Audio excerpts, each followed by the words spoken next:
Native Logan, ready to get rolling. Check your deck, wanna know what you're holding. I refuse to lose. Give me them cues. I'm ready to snap, tell me what you wanna do. Come on, let's go toe to toe. Marvel at my strength, I'm ready to win, yo. Give me the mic, I'm finna rap about it. Don't matter about it, chatter about it. Let's snap. Snap, snap, snap, snap, snap, snap, snap. I'm gonna snap, snap, snap, snap, snap, snap, snap. Hello and welcome to Snap Chatter, your weekly Marvel Snap podcast. I'm one of your hosts, Logan. And I'm the other guy, Nate. Nate, as always, man, just to give people a behind the scenes look, kind of the whatever the sports equivalent is of something being at the ballpark. I don't know. I'm not even going to try and pretend that I know anything about sports. We typically record these episodes back to back. We record them 2 in one evening, 2 for 1 special. Last episode, we didn't get to talk about the kind of decks that we've been playing here recently and kind of gush about those a little bit, man. What have you been playing recently? I know you just got Thanos, right? We talked a little bit about that in the last episode, but tell me more about it, man. What do you think about Thanos? It's one of the big bads. You finally got him, man. What do you think of him? I really like what he does. I think the power stones and the synergy that they have there, as a card by himself, he just adds a lot to just about any deck. And I've seen a few variants. Like I know that you were playing an ongoing Thanos deck. And he's just one of those cards. So this, and I think it's Jeff Hoogland. It's one of his decks that he built. But it's Hood, Titania, Daredevil, Viper, Green Goblin, Polaris, Spider-Man, Blue Marvel, Devil Dino, Professor X, Valkyrie, and Thanos. And then you get the stones. Just lots of room for like shenanigans and hijinks. Just value all over the place on this one. So it's a great deck. Lots of opportunities to we were talking about the Wong plays. I love to see a Wong come out because at that point in time, I've got Viper to maybe kick something up into that. I can shut it down with a Professor X. I can drop a Green Goblin into there. I can drag some stuff. I can drag a 1 or a 2 drop over with Polaris. It's just a really versatile deck. Valkyrie is a great answer for when they're throwing big nasties at you, or if they drop a void into your lane or something like that. It's I turn that into a 3 cost. That's fun. Or a 3 power. So it's just, and it's got a lot of the cards that it's one of those decks that it's playing all the cards that I've been kind of wanting to play for a while and just haven't really found a great synergy for. And it's hey, watch all these things just play really nicely together. So I was just oh dude, it's great. And like I said, Thanos is I think he's just a card that adds value, period. The stones, they're all really solid 1-drops. So have you gotten to play all the stones and see how they charge up Thanos and turn him into a 620? I don't know if this is new, but I think they added a new voice line for him where he says, "I am inevitable" when that happens. And I'm like, oh, I like that. I haven't played with sound on because I play mostly on my phone. So I haven't played with sound on yet. But I will check that out and report back and we'll see what happens. Oh man, dude, it's nice. I think when he gets added, when he shows up in your deck and it plays that opening animation, he says destiny arrives or something really menacing. I'm like, oh dude, it just feels good to play a Thanos deck. It just looks cool. Destiny will arrive. That opening, it shows all the cards and he pops up and it throws them all into your deck. It's this feels cool. It does feel cool, man. That's awesome. Yeah, I'm glad that you bring that up because I've also been playing a lot of Thanos recently. You mentioned it there with a Thanos ongoing deck. It's just a blasty blast. I mentioned in the last episode, I got Ghost out of a collector's reserve after the series drop, and I'm like, oh, cool. That's tokens I don't got to spend on her. That's 3,000 tokens I get. And in the deck, I've got Ant-Man, Ghost, Goose, Armor, Lockjaw, Mr. Fantastic, Cosmo, Iron Man, Blue Marvel, Valkyrie, Spectrum, and Thanos himself. And man, it's a good time, man. You have all those cards, which are the majority of them are ongoing cards, man. And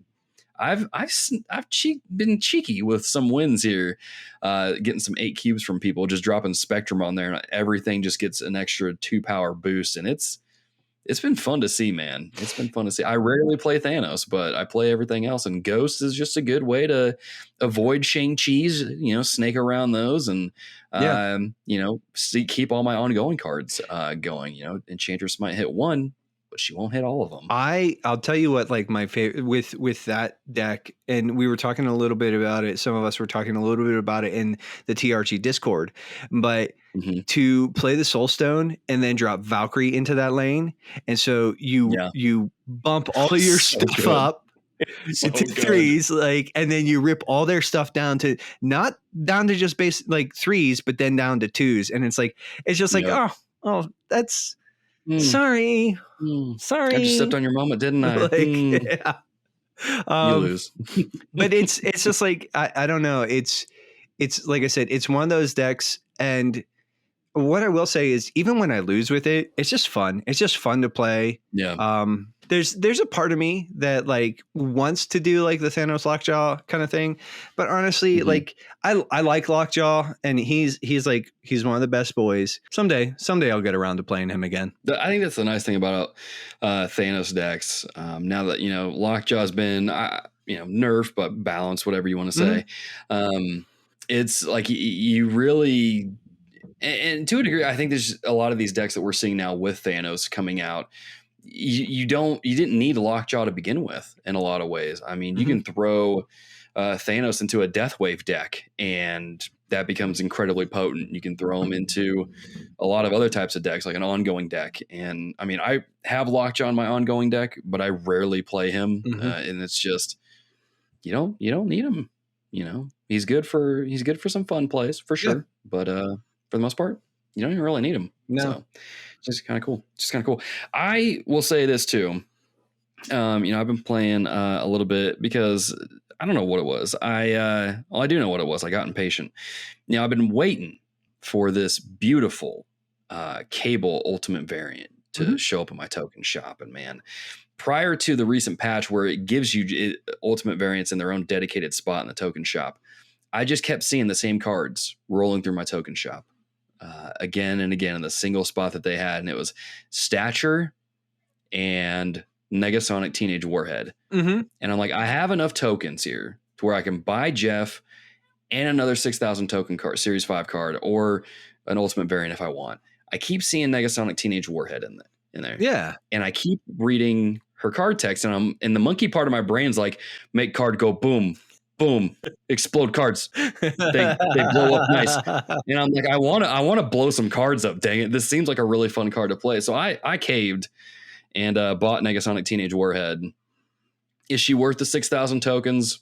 No, no. Yeah, but she's a lot of fun to play and blow cards up, man.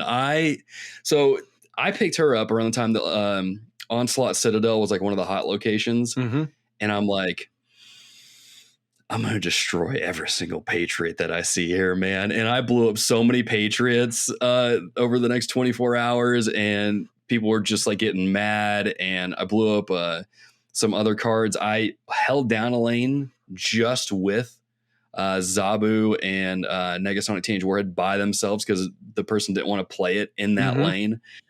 And man, she's fun. She's fun, man. I'm not going to lie. It's fun to just have that threat there. It's like, you can play a card here. Watch what happens. Well, I dare you. And I think what's kind of interesting is like you say that like you basically held a lane because they were like, nope, I don't want to blow up anything. So it's if you don't either have like, how does she respond to armor? Like if somebody plays armor on that lane, what happens?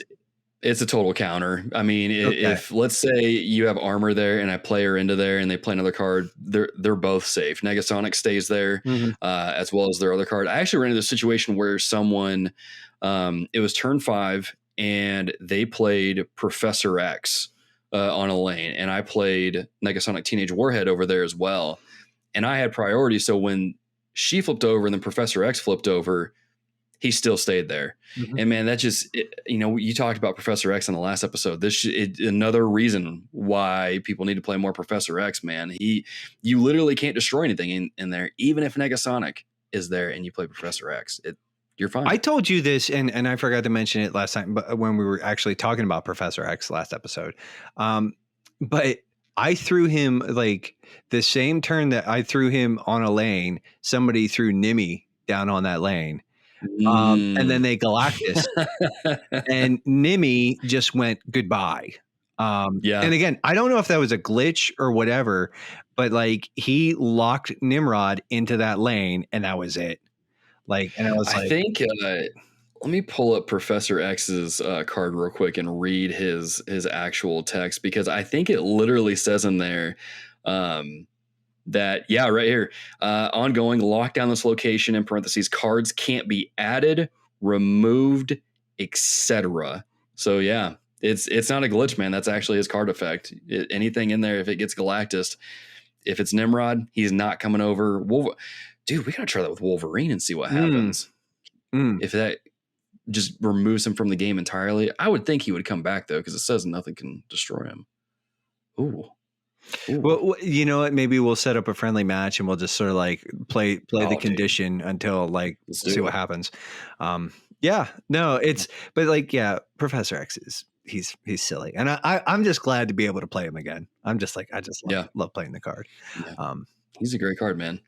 Yeah, it's just, oh man, it's I'm loving all these cards, man. Mm-hmm. Just messing around with all of them, and just especially sitting in the Discord and just seeing more people unlock more cards and adding them into their decks and trying them out and being like, oh my gosh, I just got, whatever it might be, Super Scroll or something. And then you see them slotting that into a Patriot deck, and they just, it's a big gnarly Super Scroll sitting there powering everything. And it's like, oh my gosh, dude. Who was that? Who was it that would, and somebody posted a picture of them. Somebody had rogued one of their cards, and so they threw Super Scroll back out into the mix, and he stole the ability back from Rogue. I think that might have been Thaddeus who had done that. It was such a good play, man. It's like, okay, your rogue is just holding my power now. Here's my Super Scroll taking it back. It's like, thanks for holding that for me. Dude, I'm going to say this. I thought Super Scroll was a really dumb card, just because it relied so much on your opponent playing certain things. Mm-hmm.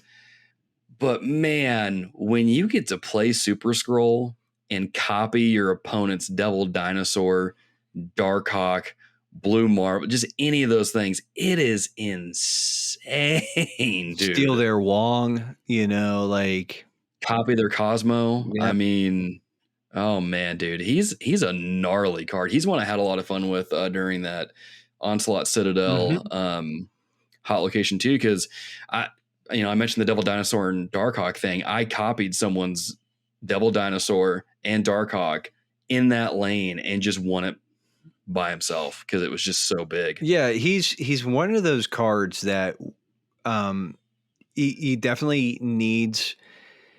Your opponent needs, like, he's useful in the sense that most ongoing abilities are pretty just much net positives.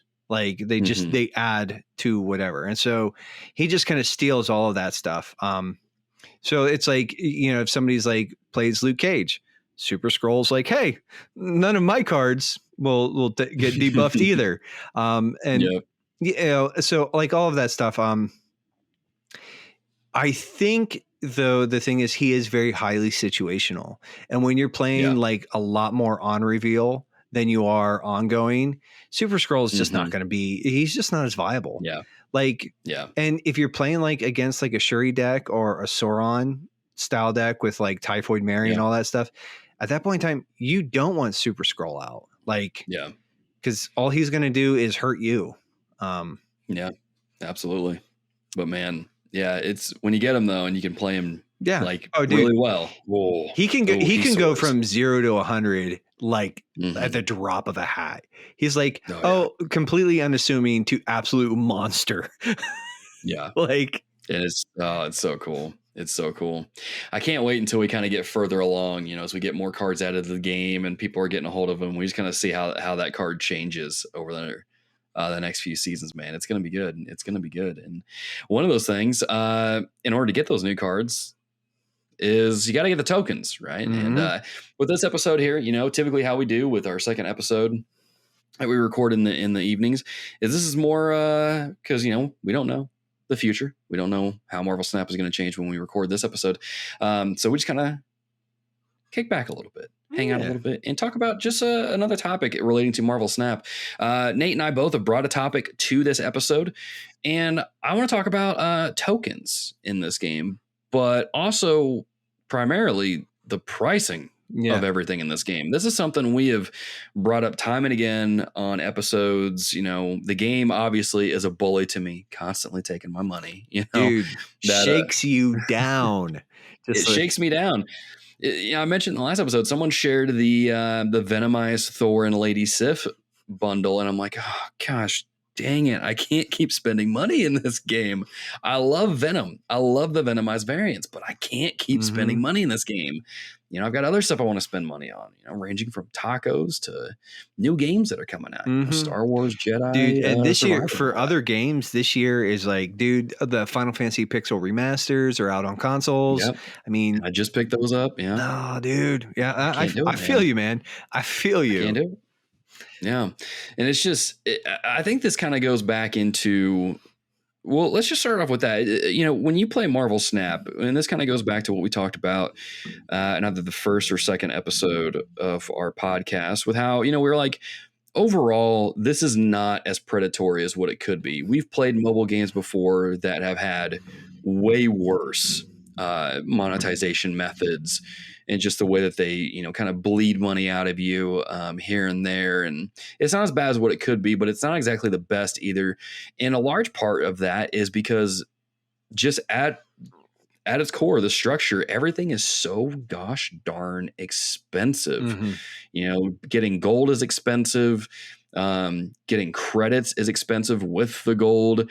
The variants are expensive. I mean, 700 tokens for just kind of the base level ones, going to 1200 for the rare ones. I mean, just 700 gold alone is going to set you back $10. If you go for the 1200 gold ones, that's going to be $20 because you can't just buy 1200 gold. You got to get the 1450 one, and it's just it's expensive, man. And it's where like the more that I play this game, the more I'm like, you know what? I think I'm just going to rely on the collector's reserves and the mystery variant things and the season pass to get variants, because I can't keep dumping money into this game to get variants. Now, if it's a Dan Hip variant,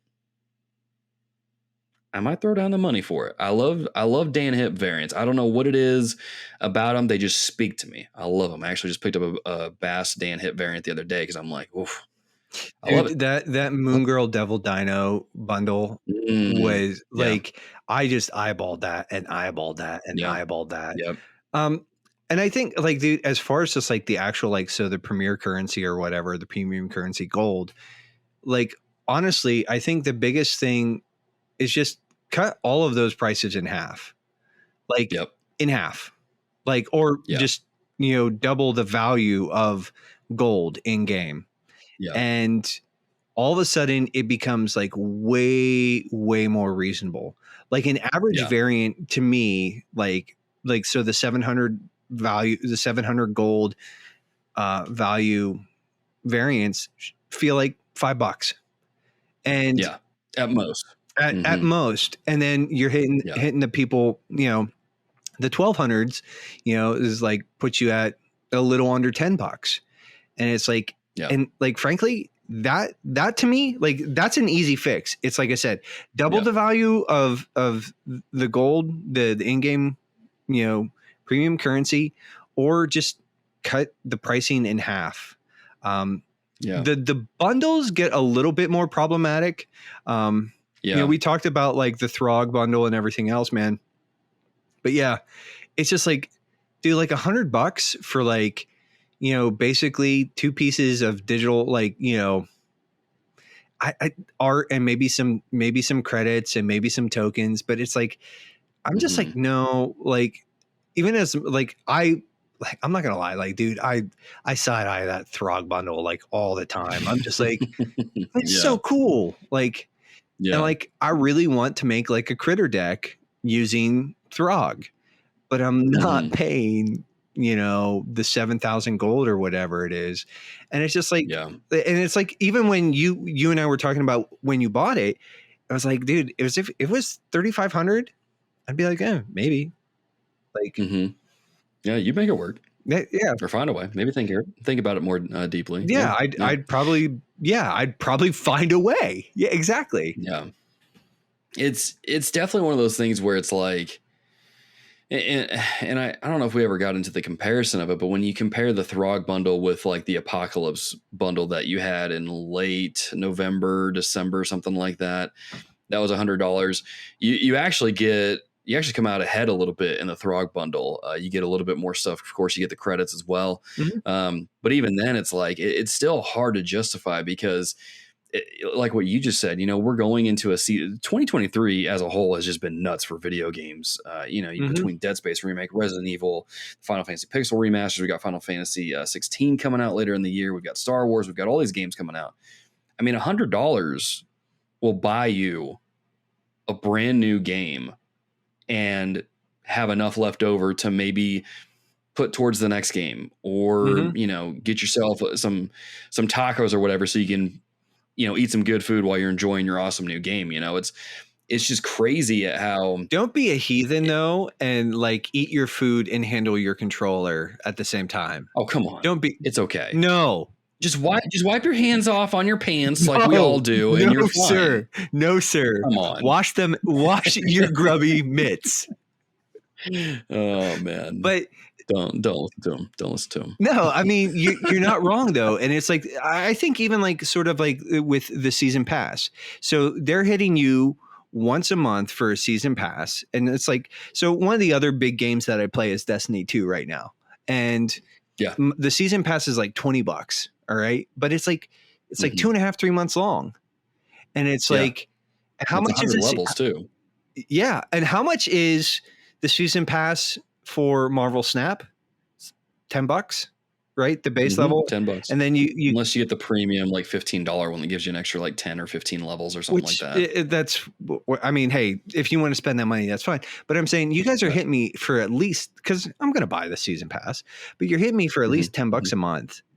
And then on top of that, it's like you're sort of like, you know, for lack of a better term, you're gouging me on these variants. You're gouging me with these bundles. And I'm like, dude, like, that's my biggest concern there is like, I think like when we talk about like the actual economy, like the thing that's beautiful about Marvel Snap is it isn't pay to win, because like you're going to get the cards eventually. Right. But it is starting to sort of like, I think, veer into like some basically predatory pricing where it's like, you know, and that's not even taking into account like the tokens. Like the token mess is a whole nother thing, but like, but you know, I know that we're going to talk about tokens as well, but it's just, I just look at it and it's like, when you look at comparable models, when you start really looking after a while, the question is like, is the value there? I mean, even in the TRG Discord, dude, we've had people say like, well, it's that, or it's a month of Game Pass. And I'm saying like, this is where you guys are losing out. It's because listen, the game's great. You're going to have people throwing money at you, period. It wouldn't hurt to like, just sort of like roll some of that back. And, you know, I kind of looked this up earlier because I was talking with some friends, you know, I kind of, you know, we got the reveal or the data mine stuff for the June season pass or what that's looking like. And one of my friends was talking about how like, man, them pairing the season pass with the movies that are coming out that month is so genius. And he was like, man, I bet they made a ton of money. I'm like, how much money have they made? And I looked it up. And since its release in October 2022, Marvel Snap has made over $50 million. That's all. That's insane. They can charge however much they want. You know, I don't want people sitting here thinking that, you know, we're trying to be entitled or anything like that, or try to be like, you know, hey, you guys have made over $50 million. You can afford to cut some of these things back. But I think what we're getting at is just the fact that I think it is kind of getting a little predatory to a degree. And I think it is expensive to the point where it doesn't need to be, because we've got other things that we want to pick up. Those of us that are really into gaming, Marvel Snap is not our only game. We've got other things to dive into. And I think the comparison with Destiny is a pretty apt one because, the scales kind of weigh in Destiny 2's favor there. Like you said, the season lasts 3 months or something like that, maybe a little bit longer even. And you get so many more things out of it.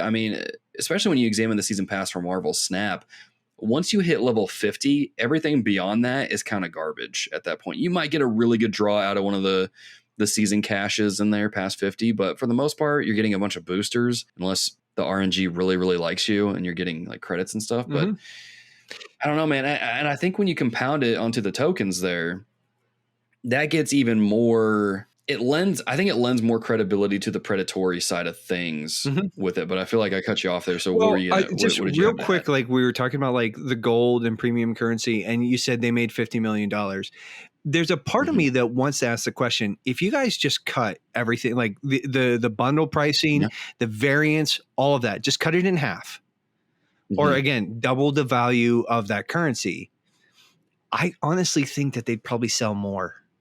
You're not going to get as big a scoop, but what you're going to get is like a lot more smaller bites, because at that point in time, people are going to actually see the value and not have to like sort of really like be like, is this really worth it? Because like, dude, like every time one of those art germ variants pops up in my shop, I'm like, oh, like, I start drooling, go a little cross-eyed, and at the same time, if those were a little less expensive, it would be a guaranteed hit for me. Like the Dan Hit variants, we were talking about the Kim Jacinto Darkhawk variant. Like if that stuff like shows up in my shop, like I want those things. But not at the current price point. And so what I'm saying is like, I honestly think if they just cut it all in half, they'd probably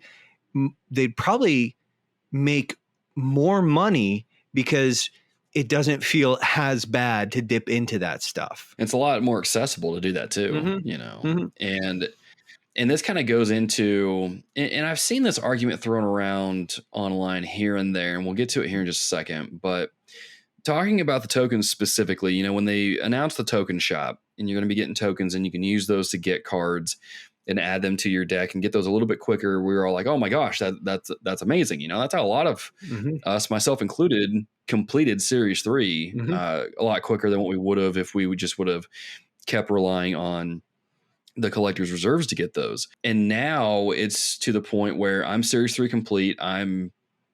I think I've got one card left in Series 4, which is like Stature. And so I've got like all these cards now that all I really have to look forward to or save up for is that one Series 4 card or Series 5 or Ultimate variants. And so it's a pretty good position. I'm not going to lie. But for other folks who, don't have Series 4 cards and things like that, in order to get those, RNG can bless you with it in your collector's reserve, or you can save up the tokens for it. But the problem with getting the tokens is you got to level up your collection level, and every 12 levels you get a collector's reserve, and you might get some tokens out of that. You might not. It's very random. I think they did a good job with getting people kind of changing the code a little bit to where it gives collector's tokens out a little bit more frequently, but it still takes a while because you got to save up. 3,000 tokens for a Series 4 card, 5,000 for an Ultimate variant, 6,000 for a Series 5 card. You're going to be playing the game a while in order to get those, or you can buy the token bundles, or you can buy the bundles with tokens in them and spend money. And I've seen people throw this argument around. I don't know that it really holds water still, but I want to get your thoughts on it, Nate. Is the game pay to win because of the tokens? If you buy these bundles, whether it's with gold or real money, so you get the collector's tokens, so you get that Series 5 card, that Thanos, Galactus, or whatever, does that make the game pay to win? Man, I think you have to get way into the weeds to actually look at it in that light and sort of call Snap pay to win. Pay to win, in my opinion, is a lot more egregious, where it's just like, buy this bundle, get like X amount of XP and the super weapon that lets you sort of like shred faces, kind of stuff. Shred faces. I don't know. Like, yeah, I don't do PvP a whole lot. So Yeah. like, we've talked about that. It's not great for my mental health. Yeah. But the thing is, like, I can see where people are saying that because, and especially as someone who just got Thanos, like, he is a very strong card. Yeah. And he does change the game. But he's not like, my Thanos deck is not unbeatable. And I think, like, to even what we talked about last episode and with the patch notes, like, there were some decks, like when, pre-nerf Shuri, Red Skull decks, maybe that the argument was a little more valid because that was just a brain dead brute force deck that you could just throw like, hundreds of power sometimes in a game around. In that particular light, I can see the argument, but I think more than anything is, like, especially given the most recent patch updates, the game, like, any deck can win given the right circumstances. And if you're a finesse player, and you've got a well-crafted deck and you actually know what you're doing. Like, I'm not saying that you got to be like big brain, like, Cozy or any of these guys. There are certain play patterns that are very noticeable, very sort of like manageable. And I think, honestly, dude, like, the biggest thing is just, like, I think a lot of people are like, it's pay to win because they're losing because they're not getting good at the game. And that's maybe that's not being very nice. I don't think the game's pay to win. I do think it is inappropriately priced currently. Who was it in the Discord that they climbed to infinite? They had they had their primary account and they had an alt account, and they, with their lower collector, they managed to climb to infinite with both decks. And the one was like, I don't think they were even Series 3 complete with the other deck. So it's like, now, and collector level, and so here's the thing, even with ranking and matchmaking and all that, collector's level does have a lot to do with that. Yeah, up to a certain rank. I think it's like up to like 80 or 90 or something is where the collection level kind of stops. A Patriot deck is just a strong deck, period. They're hard to deal with. Yeah, no joke. I saw, because I follow, what is it, Marvel Snap deck or something like that on Twitter. And so every time someone hits infinite, they're retweeting that tweet in their deck. Last season, I saw so many people reach infinite with Patriot decks or even Hella decks. And I'm like, what and how? Really? Okay. When I try to play these, it doesn't work. But when I try to play Patriot, I get spanked. But it's like, Patriot is just like, the Patriot archetype is just, the Patriot meta is strong. Like, it's a monster, and it can throw a lot of power around fairly inexpensively. So, I mean, like I said, the TLDR sort of answer to your question is the game pay to win? No, it's not. Like, yeah, I totally agree. It's like, and I've said this a couple times now, is that we have all these, maybe not all, but we have, people out there that think, oh, if I get this card, I'll skyrocket to infinite. It's like, no, you won't, because you have to learn how to play that card. When I got Galactus and was playing that again and again, I mean, I played Galactus a ton after I got that card. And so I really learned the ins and outs of Galactus decks and like how they work, where their pitfalls are. And the problem is, especially now, since a lot of more people have them, those decks are incredibly easy to read. And because they're incredibly easy to read, they're incredibly easy to counter most of the time. I think if you think that you can just buy one card in this game and slot it into a deck and win and skyrocket to infinite, I'll try to say it nice, but I'm going to say it this way. I just don't think you know what you're talking about. I mean, I don't see this game as pay to win. I can, and especially when you see the new cards that are coming out that we've gotten so far that have released at the Series 5 tier, that are 6,000 tokens. None of them have been really just game defining in any way. They're great tech cards. They're great additions, with the exception of Snowguard. Sorry. I think Snowguard will get its moment in the sun. or her moment in the sun or whatever. But yeah, I think that maybe when we get more locations. Yeah, but and I think that's the point is like, so yeah, they've managed to like lock these tokens away, right? And the tokens are kind of hard to get. You know, maybe if you get lucky in a cache, you'll get like 500 or whatever. And so, like, yeah, the only way to really get them is to take advantage of the Token Tuesday bundles or the big bundles that include like 3,000 tokens. And so people are like, well, you know, you're getting those so that you can buy these Series 5 cards when they come out. And I think you hit it on the head there. Like Jeff the Baby Landshark is a great card, but he's not going to like, it's not like you have Jeff in your deck, you're going to win, you know? Right. It's not like you have Galactus in your deck, you're going to win. You have Kang in your deck, you're going to win.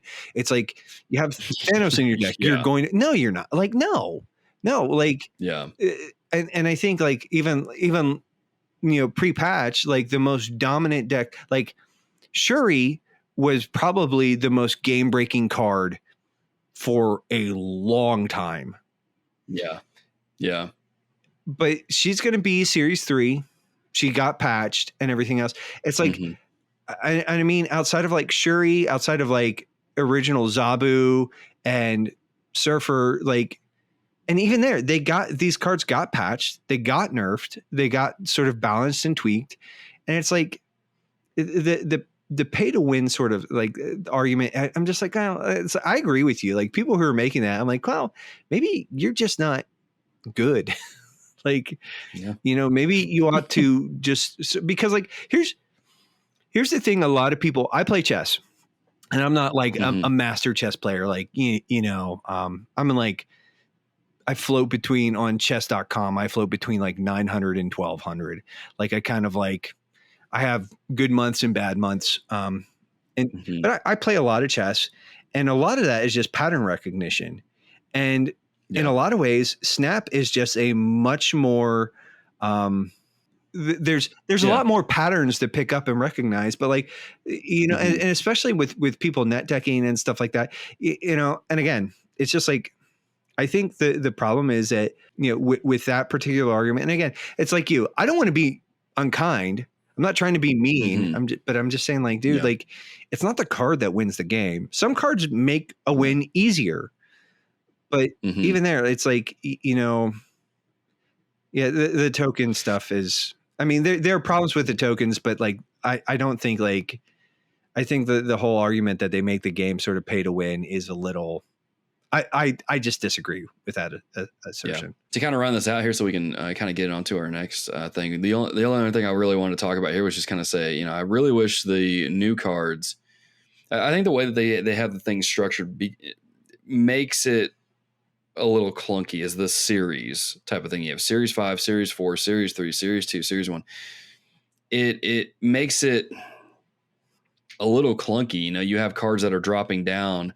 Series 3 is just going to be in a perpetual state where it just keeps getting bigger and bigger and bigger and bigger and bigger. And for new players, I mean, I think we're at a point now where if you just pick up the game and get into it, it's going to take you a really, really long time to get through Series 3 unless they, you know, give you a lot of good cards through the thing. But it just seems like that's an issue that these new cards, obviously they haven't been really game defining. None of the ones that we've gotten yet. I think those should be dropped down those should start in Series 4. I think 3,000 tokens is a good place for the new cards, and then leave your big bads at 6,000. You know, I don't think Kang needs to be up there. I don't think Kang's that great, but that's just my opinion. But it just seems like all this stuff, when you take it all together, it's at odds with one another. It just clashes together. You know, you want to have gold to buy variants for the cards that you really enjoy playing, because a lot of these variants are really cool looking. But you also want to use your gold to get the token bundles from Token Tuesday. And so you got to use those token or that gold to get that, and then you use tokens to get the cards that you want. And so depending on, you know, how your play style, you're probably going to be spending your gold primarily on those token bundles so you can get the cards. So you're not going to be spending them on the variants. And so it just seems like all this stuff just doesn't synergize well. And I think what you said, Nate, is that if you cut a lot of this stuff in half, I think that would go a long way in making everything kind of synergize really well and make the economy feel just better and not kind of cumbersome. Yeah. in my opinion. I mean, and when we talked about like just the game economy before too, like the one thing I said is like, frankly, I think the token system is not necessary.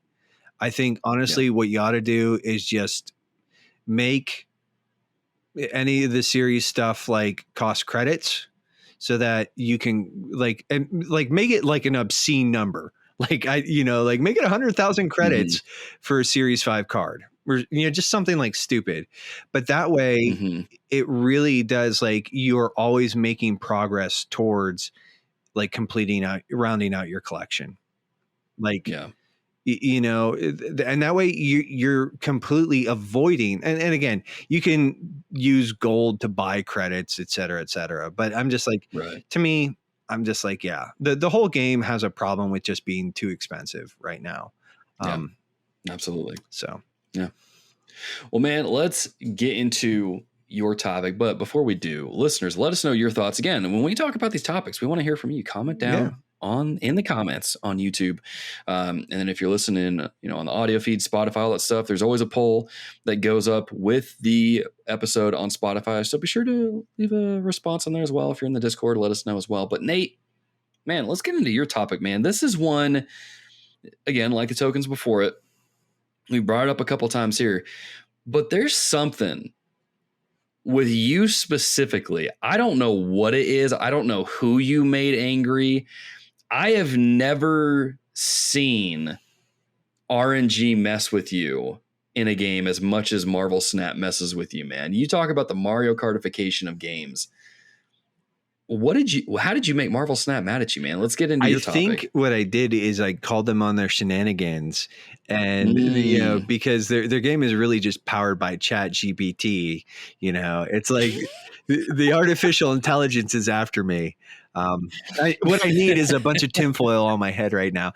I don't know, man. It's just, I think like, and maybe some of it is just like, I'm a lot whinier than most people. I don't know.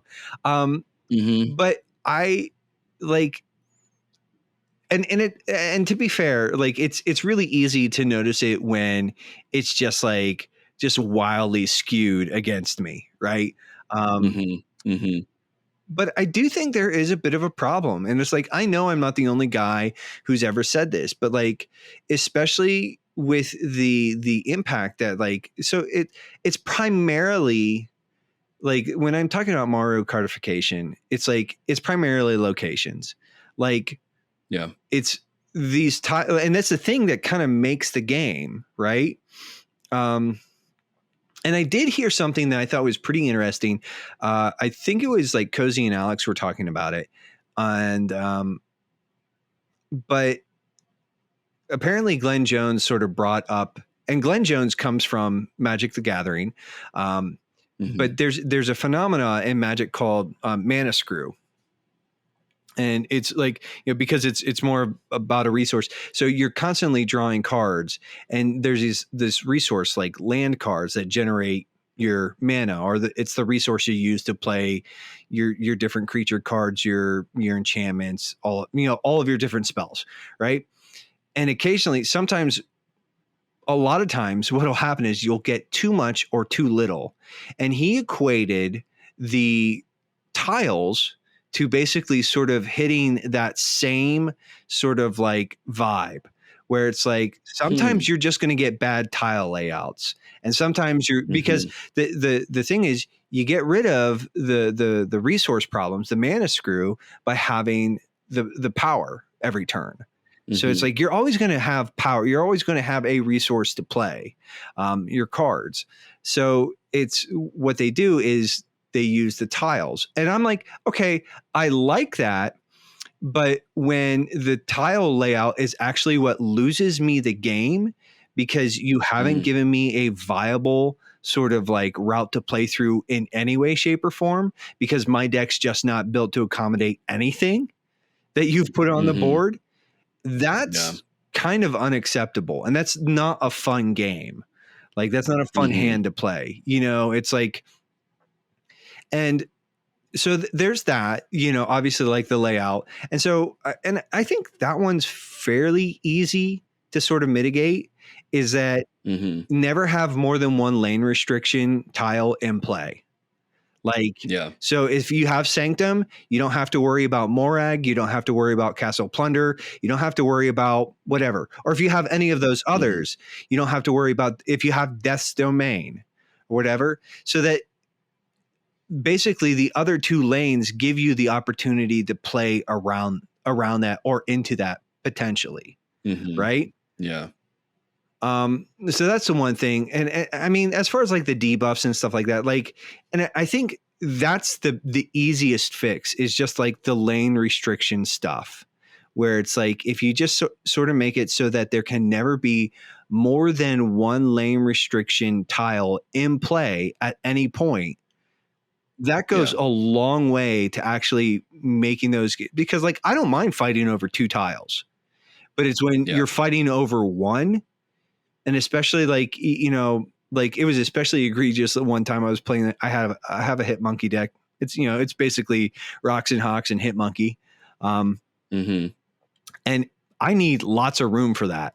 Like, and I had nothing. It was like, no, it was like we were fighting over one square, and it's like, it was the most miserable 6 turns I've ever played.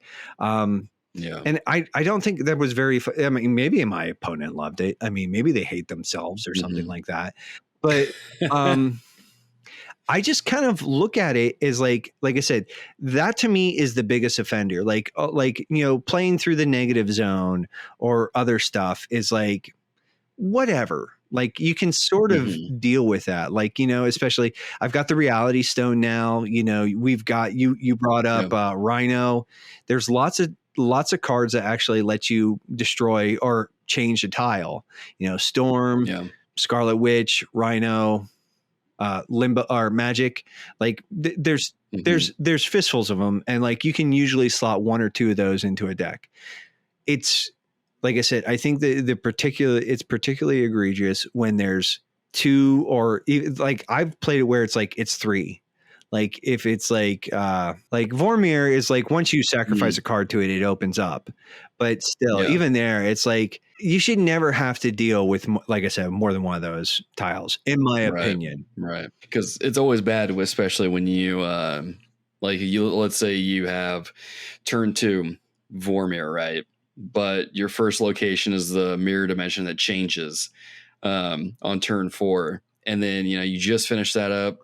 Your third lane opens up. It's one you can play in. And then all of a sudden that mirror dimension changes to another Vormir. And you're like, what the heck? What? You know, so in order to keep playing there, you got, I've seen some crazy lanes. There was one match I remember, I don't know how this worked out, but of course it was, you know, pre-nerf Thanos Lockjaw deck. And the first tile revealed Lechugula.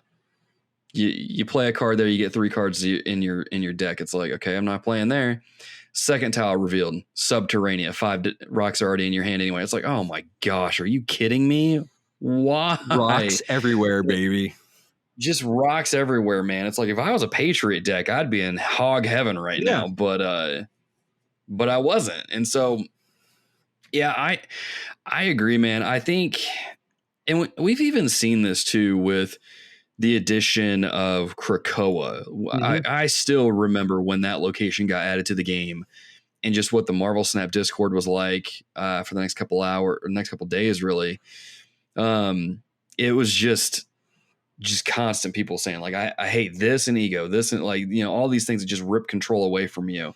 I almost kind of wish, you know, we bring up Destiny 2 quite a bit on this podcast. With Destiny 2, when they started getting into their new expansion stuff a couple years ago, they started taking locations out of the game and recycling them, taking certain strikes out of the game, recycling those every now and then. So, you know, any given season for a set amount of time, you'd have this set of strikes to play in.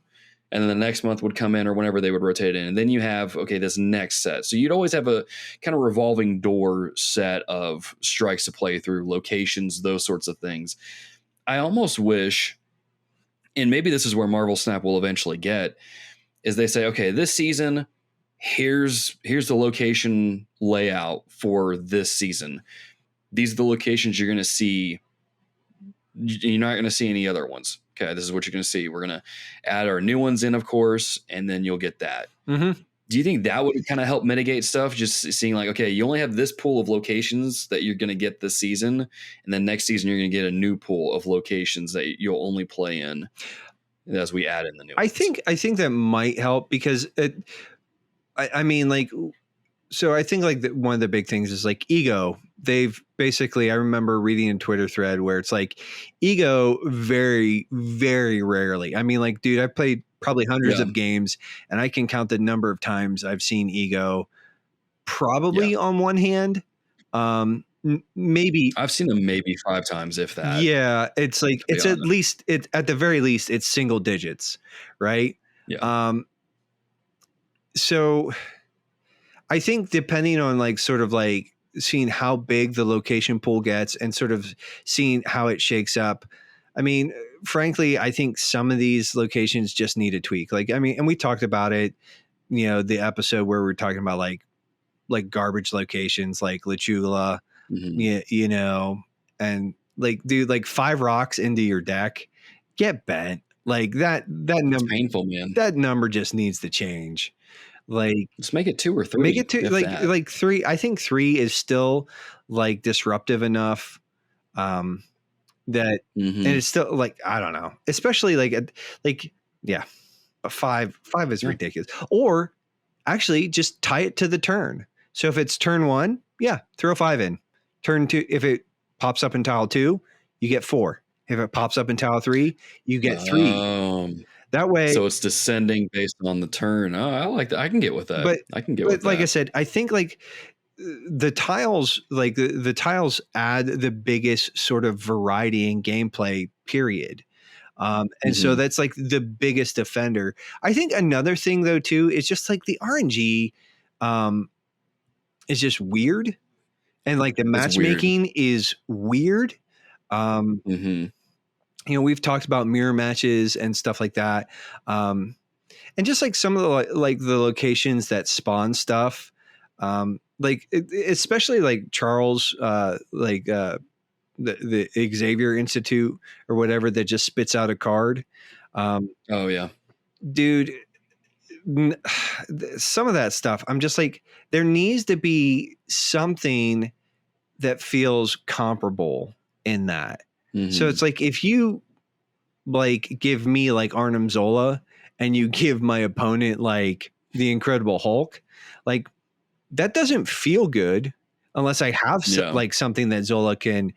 But like I said, it's just sometimes the RNG it just feels like kind of blue shellish, where it's like, you know, you feel like you've got a pretty good grip on the game, and then the game's like, fooled you, like, you know, joke's on you. And I think that's especially like sort of painful when it's like it possibly could have been an 8-cube game, and when you have sort of like the ladder climbing as the central feature of the game, and then it feels like the game is working against you. Yeah, like that overall is a pretty deleterious experience. And like that's it's just like, and I don't know, like my thing is like the locations is the biggest, like that's the biggest gripe. But I think too, like the other thing is like the mirror matches, or it's like, hey, like I'm just getting like smacked around with this deck. I shift gears and I play another deck, and it's like I play something that I was just, or a version of something I was just playing, and they get like a perfect hand, and I'm like, what? Why do you hate me? And it's and I think the thing is like we all have been through that, and we've all seen it, and it pops up probably way more often.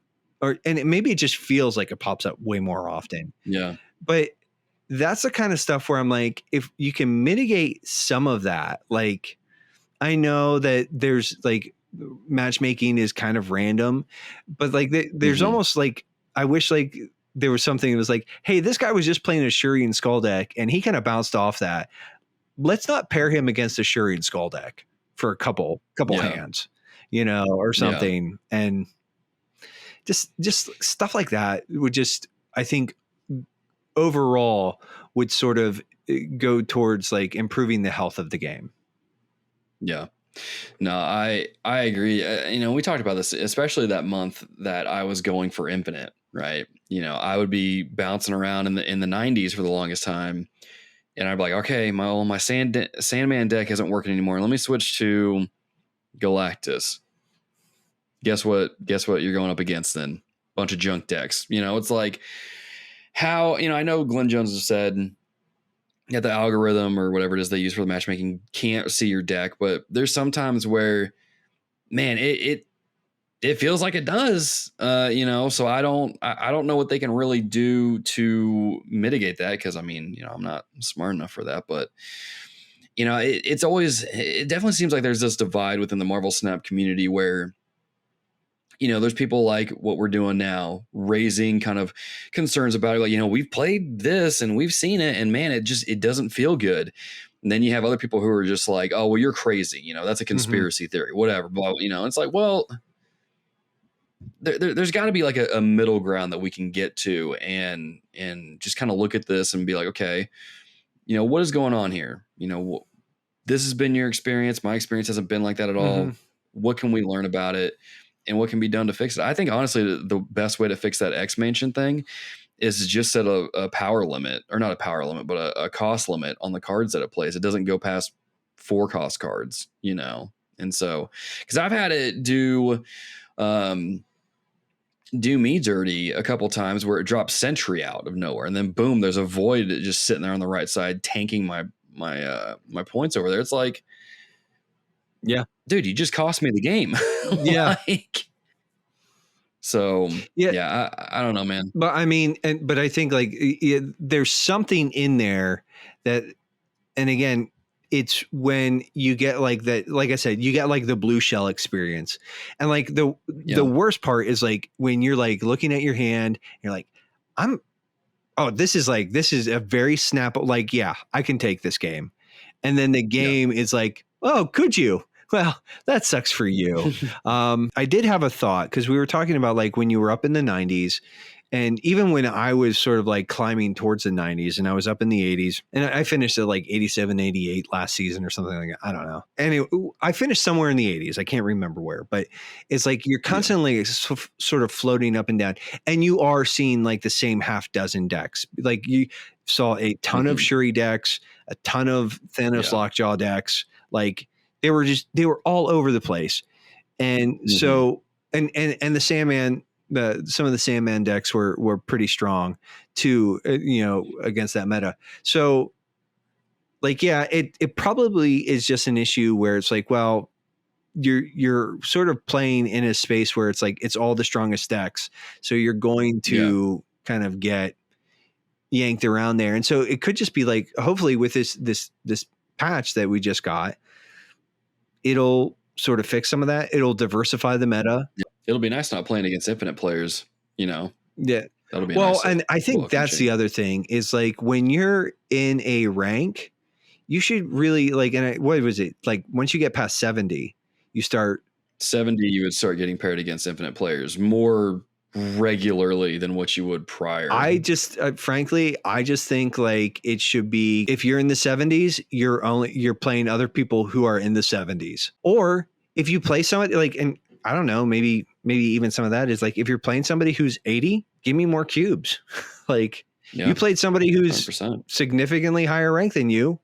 Make that and if I win, make that victory count for more. I don't know. But like I said, the biggest thing is like just the locations and the lane restriction.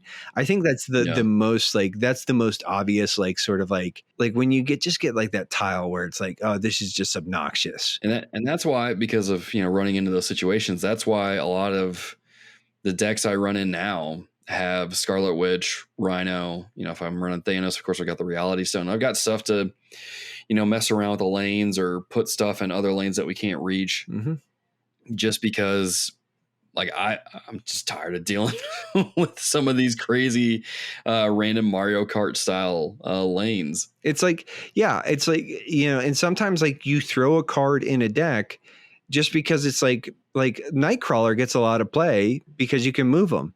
You throw him into a deck. One, he's a really solid one drop, but you throw him into a deck. for the simple fact that like, if you need to hit like a Sanctum Sanctorum, or, if you need to hit some sort of like basically impossible, like, again, a lane restricted tile, you have an option to a way to play into that. Whereas he's probably taking up a slot from a card that might be more useful in your deck overall. And I'm saying like, and the fact that you do have to take that into account does affect the game in significant ways. Listeners, we'll end it there. Let's continue the conversation in the comments on YouTube or in the Discord or a variety of ways as well. Because man, I think with these two topics here, there's plenty of things to talk about. I think a lot of people have thoughts on these here. And I think we definitely have some cool ideas. And I think so. I'm still waiting for someone from Second Dinner to listen to your idea about, setting up the lanes to where you never have more than one negative point zone, never more than one restrictive, never more than one like positive or something like that. Just the way that you can chop it up like that would go a long way in helping the game. Because I mean, we did an episode recently on our least favorite locations. There's still locations in the game that we really love. Like I said, when we see them pop up, we're like, oh yes. Mm-hmm. Yes, very nice. I don't know. I think there's ways that you can kind of tweak the code a little bit and make the game even better. Not to say that, this is ruining the game to the point where it's like, oh my gosh, this game's trash. But there's days where we play it and it's like, what just happened? Yeah. Did I make someone mad? Did I cut Ben Brode off on the highway? Like what? I think maybe I remind Ben Brode of somebody like who kicked his puppy or something. I don't know. Like, You pushed a small child over and he heard my comments and he was like, how dare you be spilling tea about me, Nate McKeever? How dare he? How dare he? How dare he? Anyway, let's round out the episode. We're going to skip the card highlight for this episode and we're going to end it with yes. Very nice. Very nice. Very nice. Now, in past episodes, I've been the one to randomly select the variant. Mm-hmm. Nate has no idea what the variant is until I release the episode or, I tell him after recording. Most of the time he has to wait until the episode releases and he gets nervous. He's like, oh man, what did I agree to here? But this time I was sitting there, I was like, man, what variant can we look at? And Nate brought one to the table this episode and golly, it is a gorgeous one. It is another ultimate one. So this is an ultimate. Mm-hmm. Oh yes. Very nice. And man, Nate, it's up on the screen right now. You know what it is. You brought it to the table. Lead it off, man. Oh, yes. What about this variant? Very nice. Dude, This is top shelf. I mean, just absolutely, absolutely beautiful. And this is what we were talking about, where it's like, I would throw real money at this if I could. I'm just saying. Yeah. I'm not gonna lie. If I got this variant, I'd actually play the card. I'm not gonna lie, just so I can look at the beautiful art. Yeah. It's just one of those cards. It's like, and this is what like makes me crazy is because there are so many really great variants like this one and it's like, if you guys just make this stuff a little more reachable, a little more attainable, I'm pretty sure, like, I don't know. I like the idea of scarcity in a digital game just boggles the mind to me, but that's weird. 100%. Yeah, this is get after it, people. Get it. Regardless. Oh, yes. Very nice. Very nice. But Nate, that brings this episode of Snapchat or Marvel Snap Podcast to a close. As always, where can people find you, Nate? On the different platforms and the different arenas, like all the socials and sort of on Snap, on PlayStation Network, all over the place. I am Nate_McKeever. As always, I am the Theologian. You can find me across Twitter, Discord, Marvel Snap, a variety of places we can hang out, talk shop, talk about these games, talk about these beautiful variants, and more. As always, you can follow Snapchatter on Twitter. You can follow us on YouTube, all the sorts of places as well. If you are watching this episode on YouTube, be sure to hit the like button down below, hit the subscribe button, leave a nice little comment as well. Tell us what some of your favorite variants are. Like I said, we talked about two big topics that I think are talked about quite a bit within the Marvel Snap community. Let us know your thoughts on those. Let's continue the conversation down in the comments below. As always, if you're listening on a podcast app of your choice, whether that's Spotify, iTunes, or more, leave us nice reviews. Leave us kind reviews over on those places as well. But with that being said, this has been your weekly dose of Snap Chatter. And until next time, keep on snapping, and we'll see you in the next episode. Ah, yes. Very nice. Native Logan, ready to get rolling. Check your deck, wanna know what you're holding. I refuse to lose. Give me them cues. I'm ready to snap, tell me what you wanna do. Come on, let's go toe to toe. Marvel at my strength, I'm ready to win, yo. Give me the mic, I'm finna rap about it. Don't matter about it, chatter about it. Let's snap. Snap, snap, snap, snap, snap, snap, snap. I'm gonna snap, snap, snap, snap.